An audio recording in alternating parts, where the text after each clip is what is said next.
ለዛሬ ከያዝናቸው አበይት ዜናዎች መካከል የዛሬ 14 ዓመት የተሰሩ ፖለቲካዊ ድራማዎች አሁን ይፋ እየወጡ ነው። ህወሓት ማስጠንቀቂያ ያዘለ መግለጫ ሰጥቷል። አዳዲስ ቀረጦች ሊጣሉ እየታሰቡ ነው ተባለ።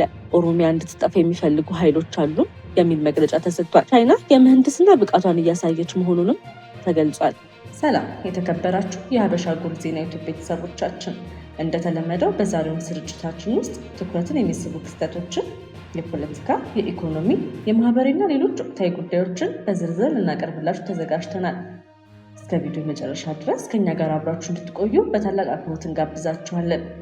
ከኛ ጋር በመቆየት አንዳችን ጠቃሚ መረጃ እንዳያመልጣችሁ ያድርጉ።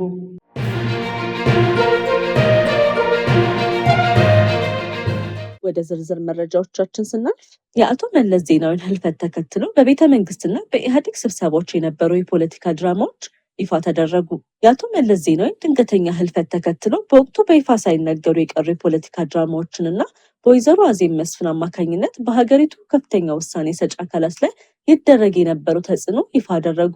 የቀድሞ ጠቅላይ ሚኒስቴር ልዩ ጽህፈት ቤት ኃላፊ አቶ ቢንያም እሸቱ በማህበራዊ ትስስር ገጻቸው ባሰፈሩት መረጃ የአቶ መለስ ዜናዊ ድንገተኛ ህልፈት ተከትሎ በወቅቱ ብዙ ያልተነገሩ በርካታ ፖለቲካ ድራማዎች ተከስተው እንደነበረ ገልጸዋል። ከእነዚህ ክስተቶች መካከል የወቅቱ ቀዳማዊ እመቤት ወይዘሮ አዜብ መስፍን ከባላቸው ህልፈት በኋላ ልክ እንደ እቴጌ ጣይቱ ከቤተ መንግስት ለመውጣት ፈቃደኛ ለመሆናቸውን ጠቅሰዋል። በዚህም ምክንያት በወቅቱ ሀገሪቱን በጊዜያዊነት ሲያስተዳድሩ የነበሩት አቶ ኃይለማርያም ደሳለኝ ስራቸውን ከፕሬዝዳንት ጽህፈት ቤት ሆነው ለመስራት ተገድለው እንደነበርም አስታውሰዋል። ወይዘሮ አዜብ መስፍን በወቅቱ የነበራቸው ከፍተኛ ተሰሚነት በመጠቀም የታላቁ መሪ ራዕይ በሚል ፈሊጥ ማንኛውም የመንግስት እቅድ በአቶ መለስ አስተሳሰብና ፍልስፍና መመራት እንዳለበት ከፍተኛ ተጽዕኖ ያሳድሩ እንደነበርም የገለጹት አቶ ቢንያም ለዚህ ማሳያ የሚሆን አንድ ትልቅ የፖለቲካ ክስተት አጋርተዋል። እንደ አቶ ቢንያም ገለጻ ኢትዮጵያ በታሪኳ ለመጀመሪያ ጊዜ $1 ቢሊዮን የሉዓላዊነት ቦንድ ለመሸጥ አቅዳ በነበረበት ወቅት የዩሮ ቦንዱ ሽያጭ አስፈላጊነት ላይ የኢህአዴግ ማዕከላዊ ኮሚቴ ለውይይት ተቀምጦ ነበረ። በወቅቱ ሀገሪቱ ታስመዘግበው የነበረው ፈጣን እድገት፣ ዝቅተኛ የዕዳ መጠንና ሰፋፊ የመሰረተ ልማት ፕሮጀክቶች የዓለም አቀፍ ባለሀብቶችን ቀልብ ስቦ የነበረ ሲሆን የቦንዱ ሽያጭ የሚገኘው ሀብትን ለኃይል ማመንጫ፣ ለስኳር ፋብሪካዎች፣ ለባቡር ዝርጋታና ለኢንዱስትሪ ፓርኮች ማስፋፊያ ሊውል ታስቦ እንደነበረም ጠቁመዋል። ነገር ግን በዚህ ወሳኝ ስብሰባ ላይ ህወሓትን በመወከል የስራ አስፈጻሚ አባል የነበሩት ወይዘሮ አዜብ መስፍን እቅዱ የኒዮ ሊበራል አስተሳሰብ ነው በማለት እንደሞገቱና አቶ መለስ ቢኖሩ ኖሮ ይህን ሀሳብ ፈጽሞ እንደማይደግፉት በመግለጽ እንደተቃወሙ አጋልጠዋል። ከዚህ ንግግር በኋላም የስብሰባው ዋና አጀንዳ የቦንዱ ሽያጭ ለሀገር ያለው ጥቅም መሆኑ ቀርቶ አቶ መለስ ቢኖሩ ይህን ሀሳብ እንዴት ያዩት ነበር በሚል ክርክር እንደተተካና የሀገሪቱ ዕጣ ፈንታ የሚወስኑ 36 ሰዎች በህዝብ ላይ ይቀልዱ እንደነበርም አቶ ቢንያም እሸቱ በምሬት ገልጸዋል። ወደ ቀጣዩ ዜናችን ስናልፍ ህወሓት በአዲስ አበባ የታቀደው ሰልፍ በትግራይ ላይ ያነጣጠረ ነው ሲል መግለጫ ሰጥቷል። የህወሓት ቃል አቀባይ አቶ ሚካኤል አስገዶም በሐምሌ 11 ቀን 2018 ዓ.ም በአዲስ አበባ ሊካሄድ ተዘጋጀ ስለተባለው ሰላማዊ ሰልፍ በተመለከተ ለጋዜጠኞች መግለጫ ሰጥቷል። በመግለጫቸው የታቀደው ሰልፍ በትግራይ ላይ ያነጣጠረና ግልጽ ጦርነት ለማስነሳት የታለመ ነው ሲሉ ገልጸዋል። እንዲሁም ሰልፉ በፌዴራል መንግስት የተደገፈ እንቅስቃሴ ነው ሲሉም ክስ አቅርበዋል። አቶ ሚካኤል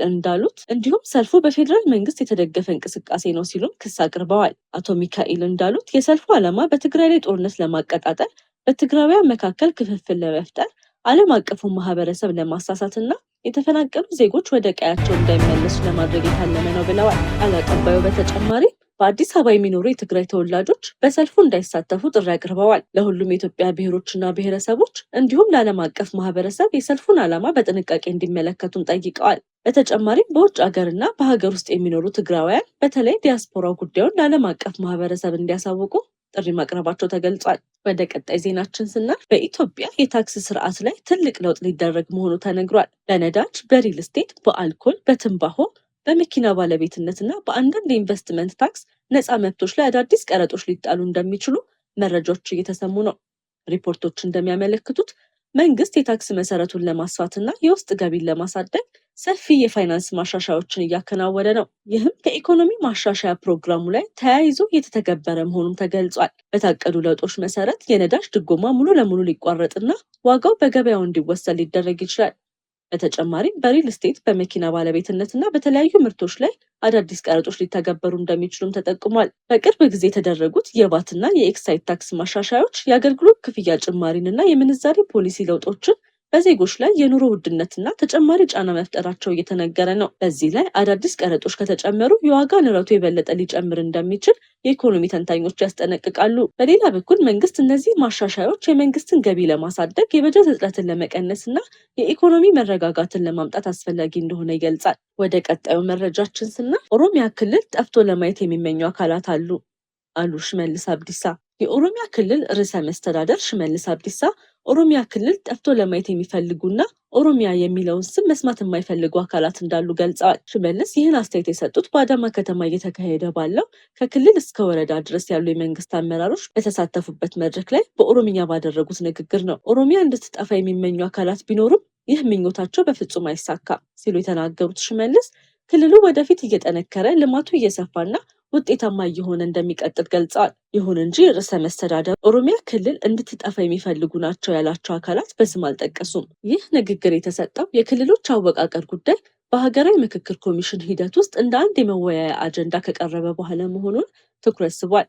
በቀጣይ ዜናችን የኤርትራ ፕሬዝዳንት ኢሳያስ አፈወርቂ ለይፋዊ የስራ ጉብኝት አስመራ የገቡትን የሱዳን ምክር ቤት ሊቀመንበር ጀነራል አብዱል ፈታህ አልቡርሃንንና ልዑካን ቡድናቸው በፕሬዝዳንቱ የቤተ መንግስታቸው ተቀብለው ውይይት አካሂደዋል። የኤርትራ መረጃ ሚኒስቴር የማነ ገብረ መስቀል በኤክስ ገጻቸው እንዳስታወቁት ሁለቱ መሪዎች በሁለትዮሽ ግንኙነት፣ በሱዳን ወቅታዊ ሁኔታ እንዲሁም በጋራ ፍላጎቶቻቸው ላይ በተመሰረቱ የቀጠናውና የዓለም አቀፍ ጉዳዮች ዙሪያ ሰፊ ምክክር ማድረጋቸውን ገልጸዋል። ይህ ጉብኝት በሱዳን ውስጥ ያለው ጦርነት አሁንም በቀጠለበትና በአፍሪካ ቀንድ ያለው የፖለቲካና የደህንነት ሁኔታ በተወሳሰበበት ወቅት በመካሄዱ ትኩረትን ስቧል።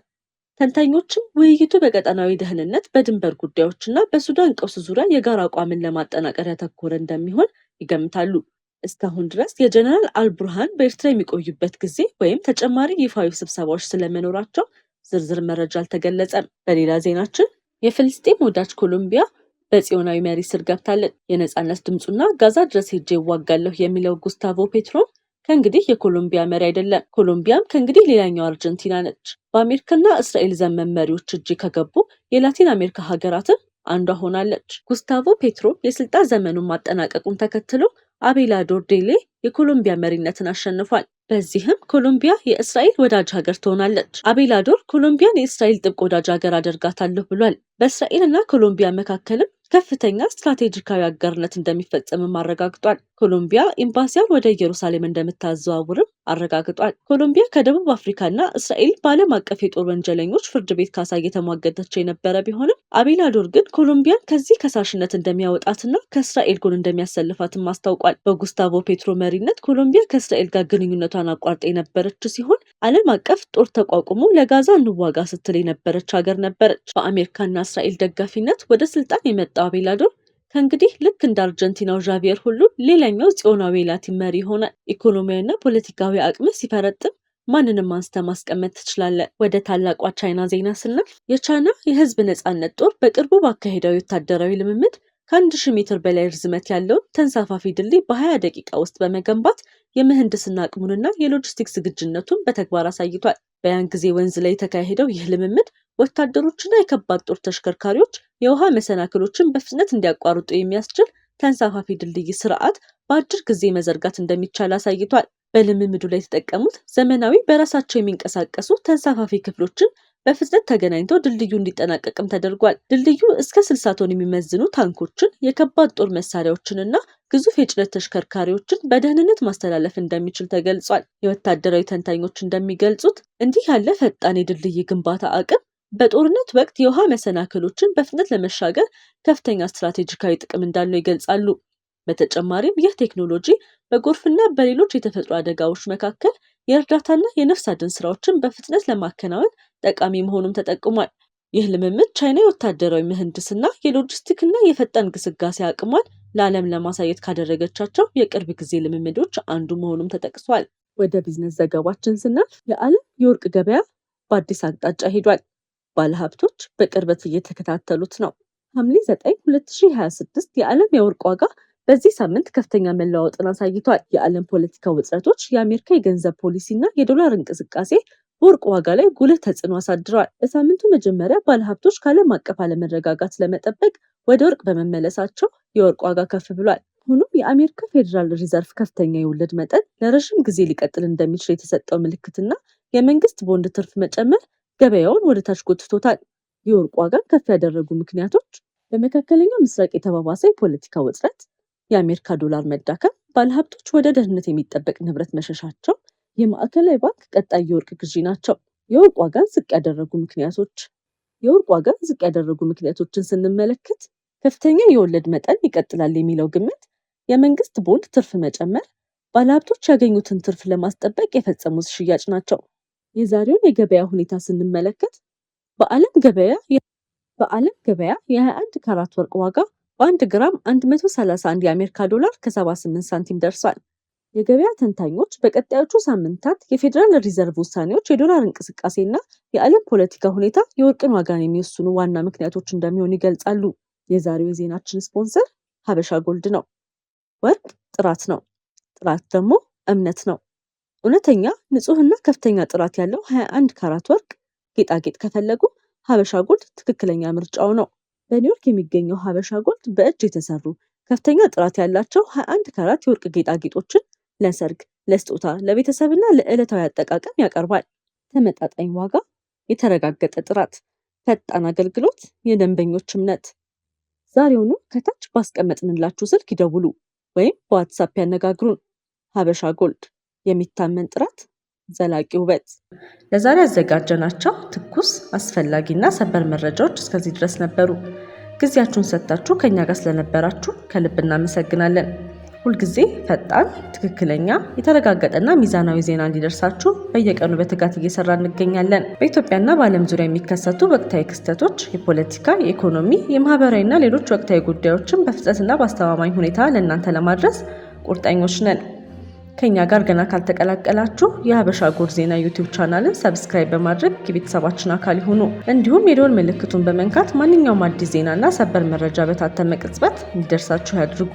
ቪዲዮን ላይክ በማድረግ አስተያየታችሁን በመጻፍና ለወዳጆቻችሁ በማጋራት የምታደርጉልን ድጋፍ ለእኛ ትልቅ ብርታት ነው።